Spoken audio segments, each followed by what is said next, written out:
Good morning, people in the south. Good day, my people in the east. And good afternoon, my western friends. And good evening, my friends in the north. How you guys doing? Yo, today I've got some interesting topic to talk about, and hopefully I'll be able to touch a few nerves, and in a good way though, and touch some entrepreneur somewhere who has been burying himself because they have given up, and be able to ignite something new in their thoughts and be able to allow them to start afresh, start working on something, because there's always a light at the end of the tunnel, even though you can't see the light. But as you approach, the light will start to be visible. And it is actually in our nature as human beings to want to know the future. It is in our nature to want to know what is coming. And you can give an example with weather. We always want to know how weather is going to be tomorrow. It is always in our nature to want to understand that, You can always give an example with cosmology. We always want to know how many asteroids are going to pass very close to the Earth, in future. So it is in our nature to be inquisitive about such events that are going to happen in the near future, and it helps us to plan our life around. It helps us to it helps us to arrange ourselves in such a way that we prepare ourselves, ready for what is coming. And it is in our nature to also be eager to know our spiritual well-being, in terms of knowing how our lives are going to be, or are going to turn out to be in the next future. And it is in our nature. We just human beings, like we were built like that. We always want to know what is coming tomorrow, and we always wish we could know more and better for tomorrow, day after tomorrow, next week, next month, next year, next 10 years, and so on and so forth.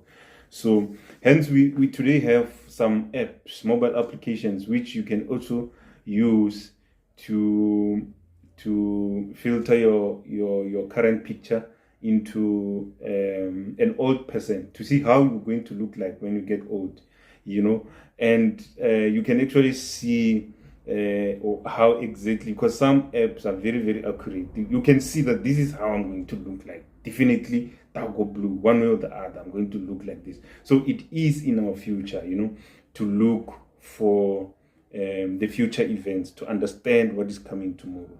So today I want to emphasize on innovation around early warning systems.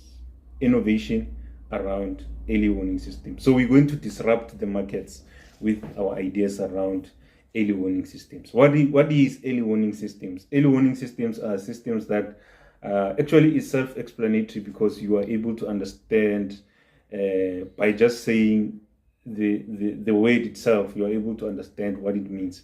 So it's a system that warns you in advance. It sends a warning in advance, a warning for weather. Like on my laptop right now, it's on a sleep mode. It's been telling me that there's going to be rain in the afternoon. And when I look outside, I could actually see that there's a high chance that it might rain in the afternoon. Yesterday, it's been saying cloudy tomorrow. So it's good to know what's going to happen tomorrow. So early warning systems are systems that warn you in advance. They are systems that tells you about what's going to happen in the future. Ladies and gentlemen, let's gather here and learn much about how we can innovate around building early warning systems, because it's in our nature to want to know what's going to happen in the future. So as long as you're a human being, there's no way that you wouldn't be able to be interested to rather wanting to know what's going to happen next. So you already got your customers. In whatever system that you're going to develop, you already got your customers, because everyone wants to know what's going to happen tomorrow. So I'm going to look at early warning systems in different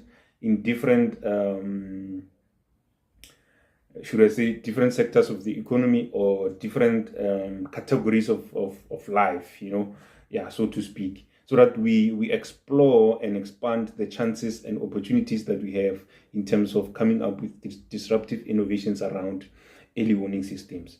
So an early warning system could be a radar system that is being used by South African weather services to detect the weather standings, or the weather patterns. And it's a system. It detects weather patterns so that it can warn you in advance. It's an early warning system. What other example of an early warning system can I use?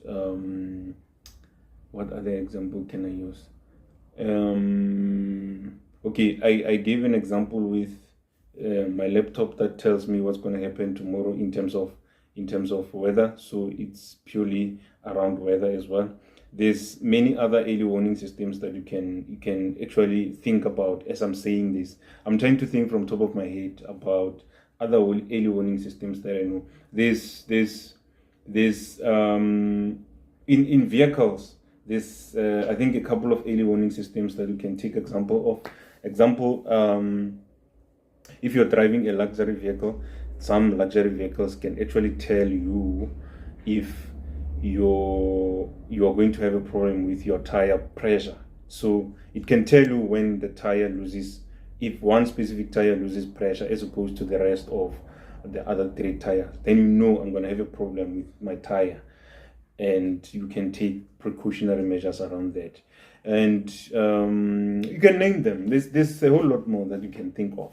So I want to tap into the our social standings, our social day-to-day lives, so that we can look into that and see if we cannot come up with early warning systems around our social day-to-day life. This is where innovators should gather and pick up some brains and come up with innovative ideas that they can use to disrupt the markets. Firstly, I think in the social space,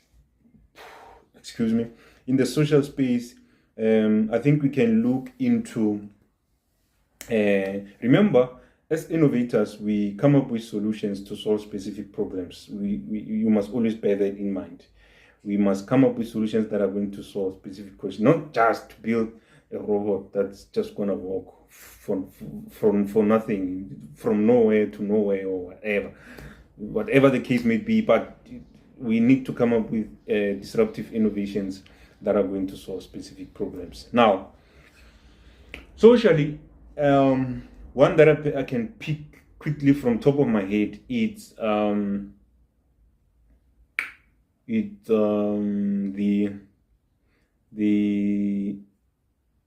the alcohol consumption. I'm not against people who consume alcohol. I'm not against people who enjoy the gesture of being around places of alcohol and stuff like that. Not against that. I'm just an innovator who wants to innovate solutions. So alcohol consumption, we can actually come up with an early warning system. I bet you after this, you'll be able to think of many other that you can come up with.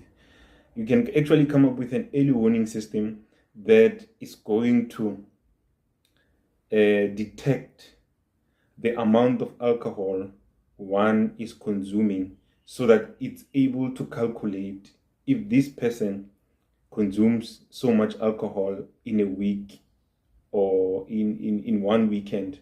That means in a month, this person consumes this much of alcohol. In a year, in 2 years, in 10 years.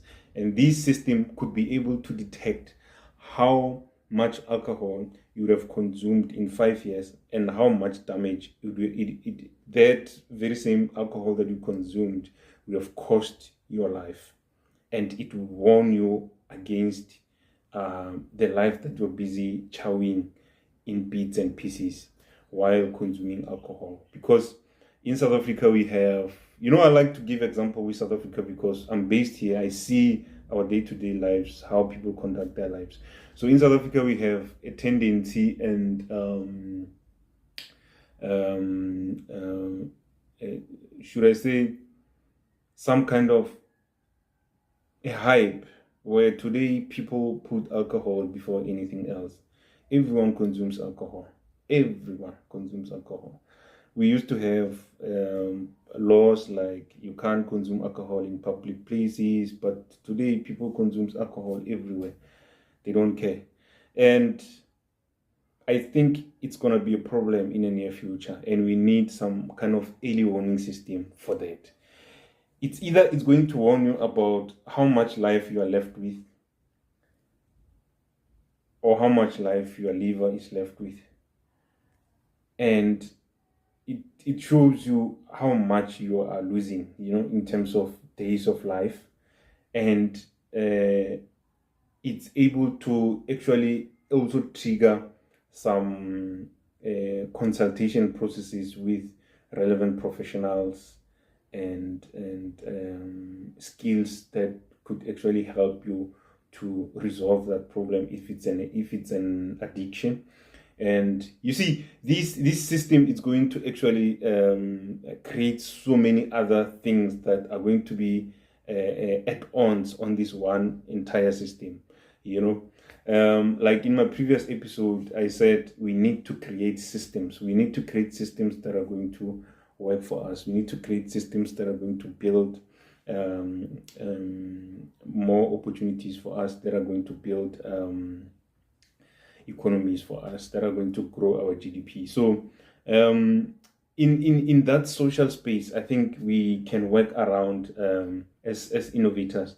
We can come up with disruptive innovation solutions that are going to warn us in advance around alcohol abuse, an early warning system for alcohol abuse. So we can also look into other aspects around that. Maybe I have an idea that I've listed with some of my ideas. Like I said in some of my previous episodes, that I've got a truckload of ideas. I just go into the truck and look for one that I can take out and start running with. So one of the ideas that I had was around alcohol consumption, and I haven't worked on the idea to an extent of cracking the solution yet, but I have an idea of how this is going to be done. So wherever you are, you can snatch this and run with it. If you're not sure, you can hit me up, and then we can work together. I don't have that spirit of trying to work in silos or anything like that. We can work together and build something very, very advanced and sustainable, because I'm very clued up and connected with people who know how to do these things. So I can make your life easier, and then we work together towards this thing, depending on what you come up with. Then I'll present mine and say, see, the thing about me is that I record my things. So I record my things with dates, times, and if it's all true, when I put the idea down on the table, how I worked on the idea, and then it ended at this stage, and then I left it there. So I think for social, we can look into that, but there's so many others. We have GBV problems, gender-based violence problems. We can also work around an early warning system for somebody who's going to start or cause some kind of GBV in households. We can come up with, it's always impossible, and it always looks impossible until it's done. Because when I talk about this, somebody will say, but how is the system going to know that somebody is thinking to start a GBV problem? Yeah, that's the whole point of building an early warning system, for somebody to know that something is coming, you know. So the next area that we can look into is the economical area. In the economical area, I think we can tap into.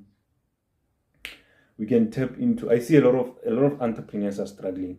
A lot of entrepreneurs, a lot of businesses, a lot of experienced businesses are struggling, especially when it comes to disruptive innovations. Let me give an example with a company called Kodak.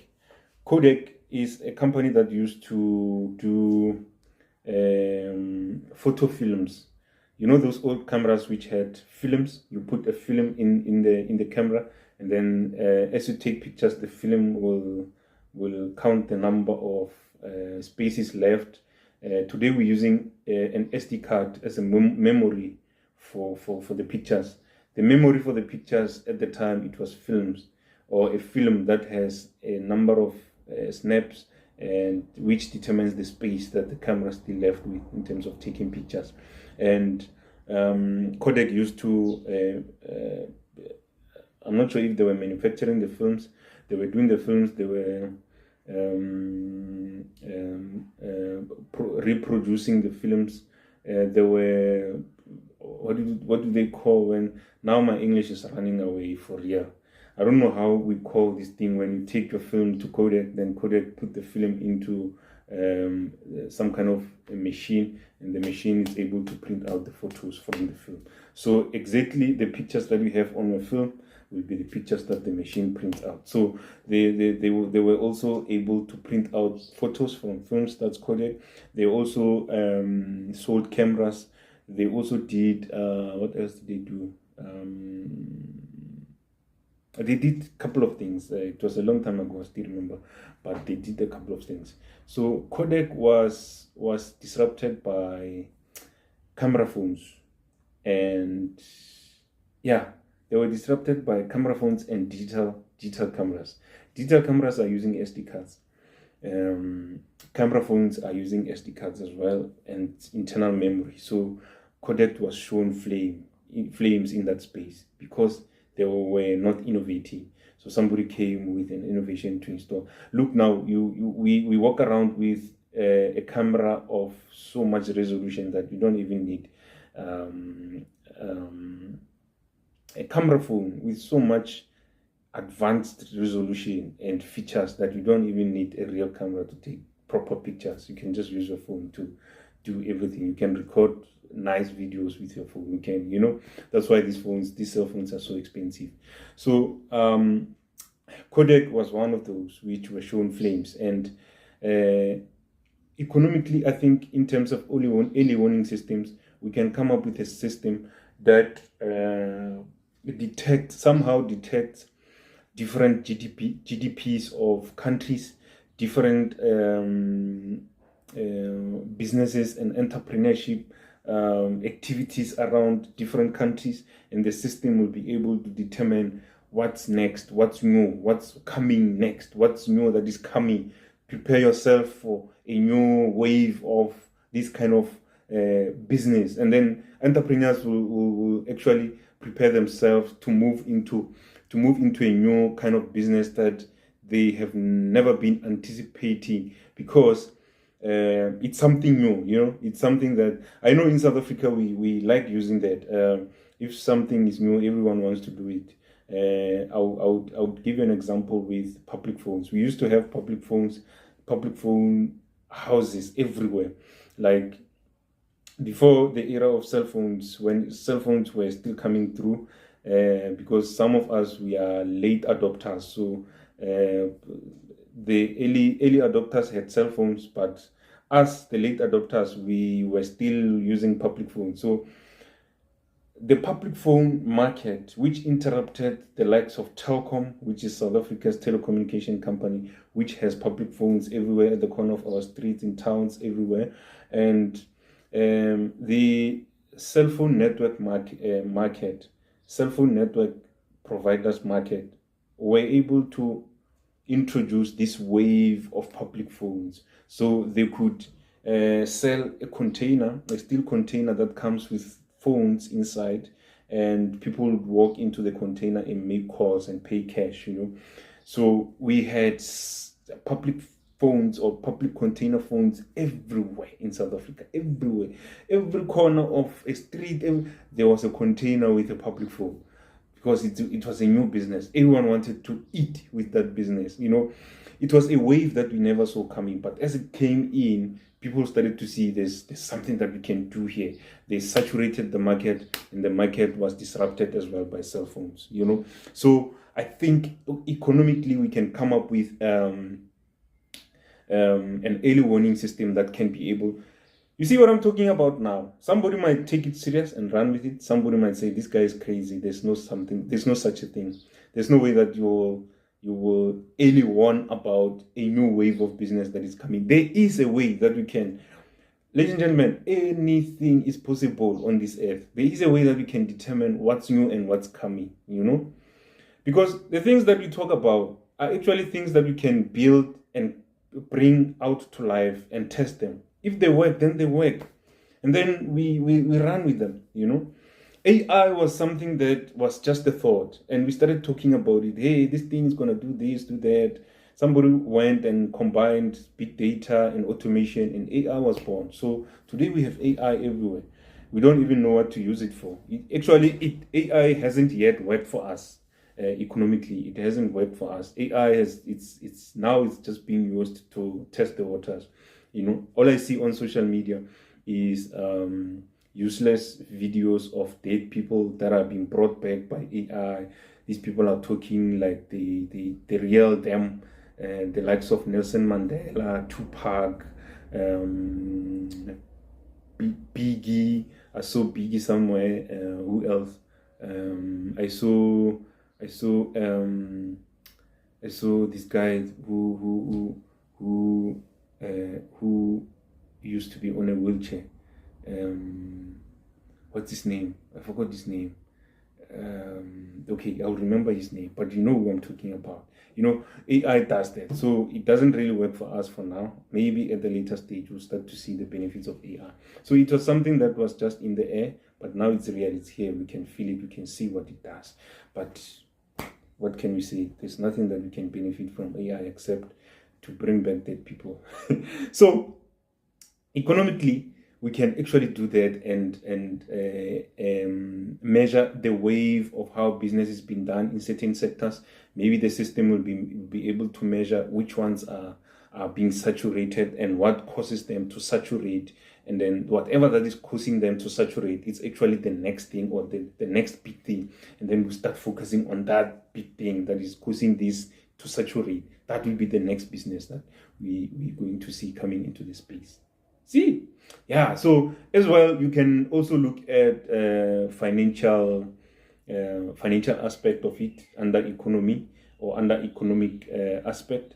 Financially, I think we can build an early warning system that can warn you if you are going to have financial problems in your life, and the system should be able to tell you that when you are going to have issues in your life, you are going to have financial issues in your life, you're going to struggle financially, you're going to owe a lot of people, something like that. It's highly possible to have a thing like that, and we can actually come up with something like that. Remember, as human beings, we like to know what is going to happen for us in the future. What is it that is going to transpire in our lives in the near future? You can go to under social, you can go to an extent of detecting your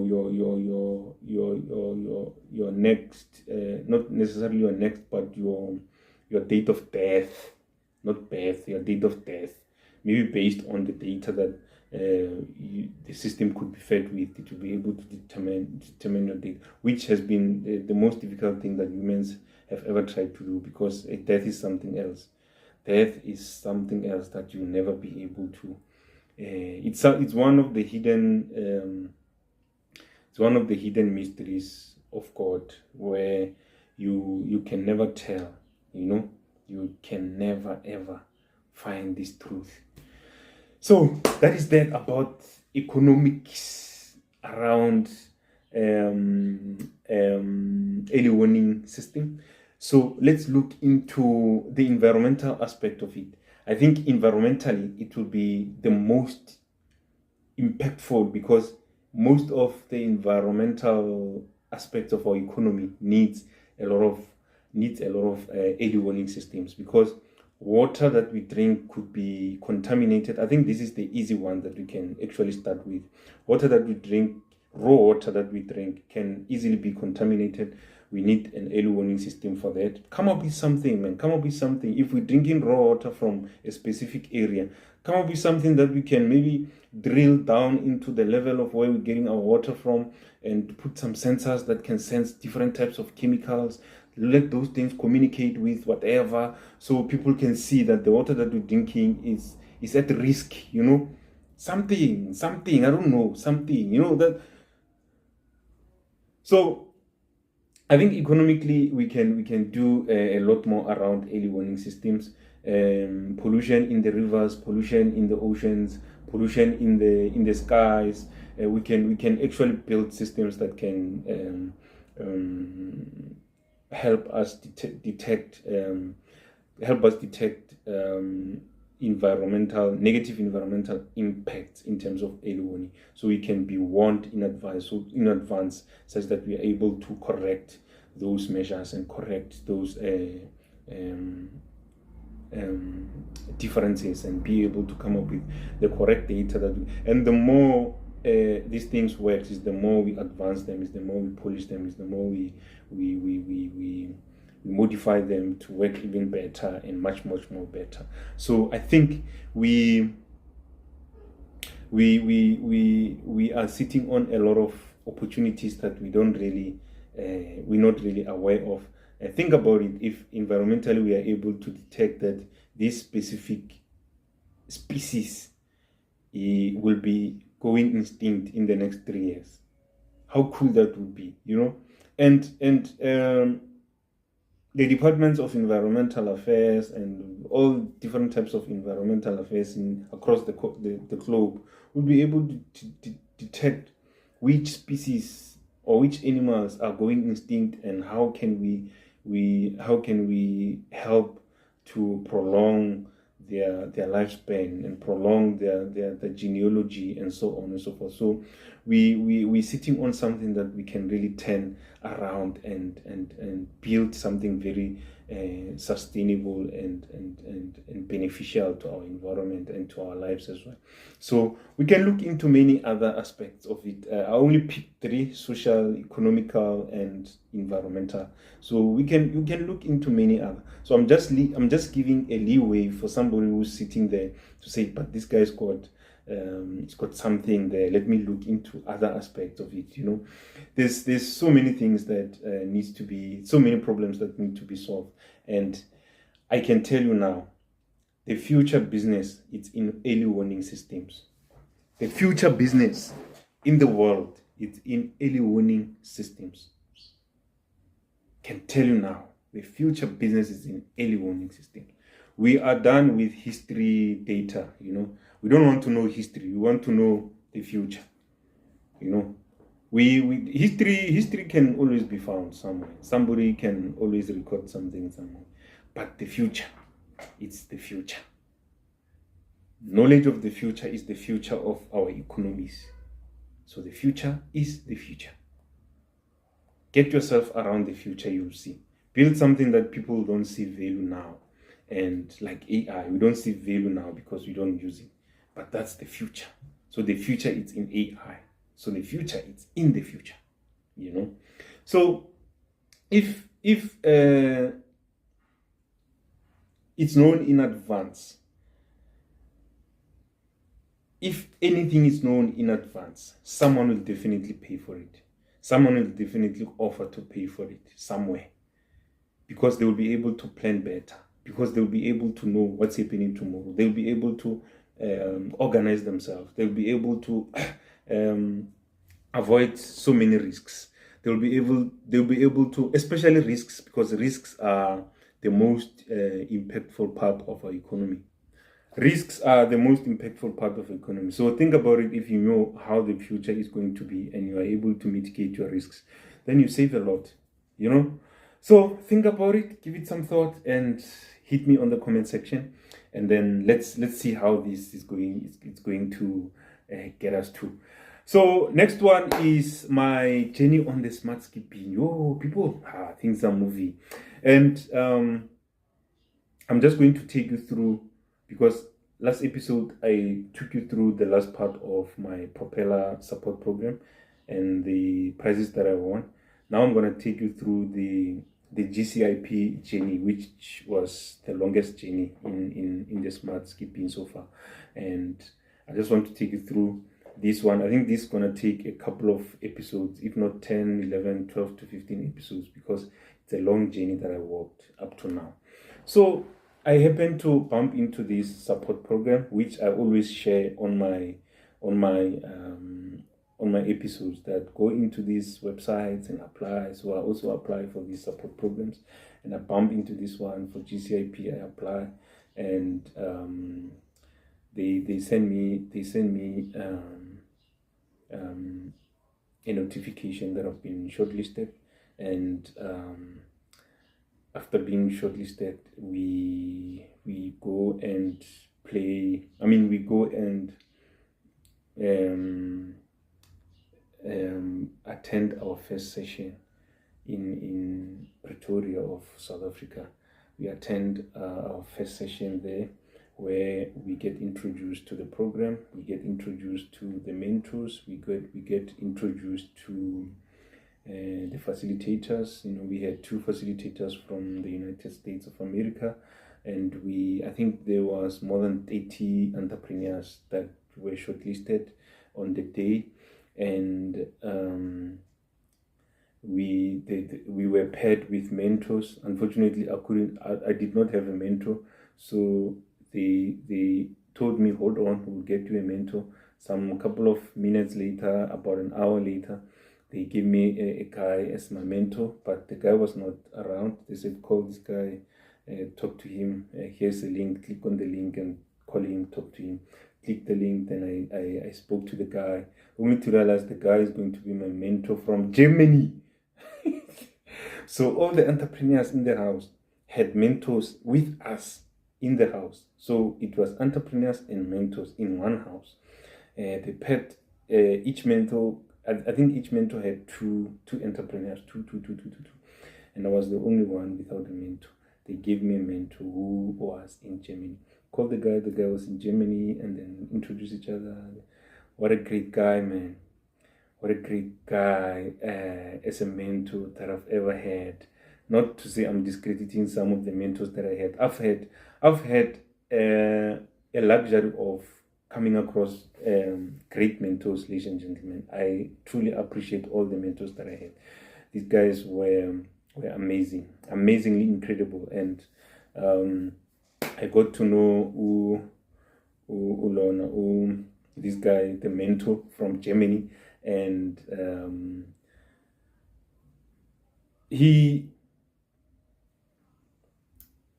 this guy, man, I won't stop talking about him if I start, but he made me see things that I couldn't see. You know, he made me, actually that's what mentors does. You know, he made me see other aspects of entrepreneurship that I never think I would see, and we all got mentors, and we spent the whole week there. We did all these basic things, you know, they took us through all these kind of step-by-step processes on how this program is going to roll out and everything. We introduce ourselves, we practice how to pitch. There was a whole lot of things that we were going to do, and that's how we started the GCIP program. It was intense. Ladies and gentlemen, I don't want to lie.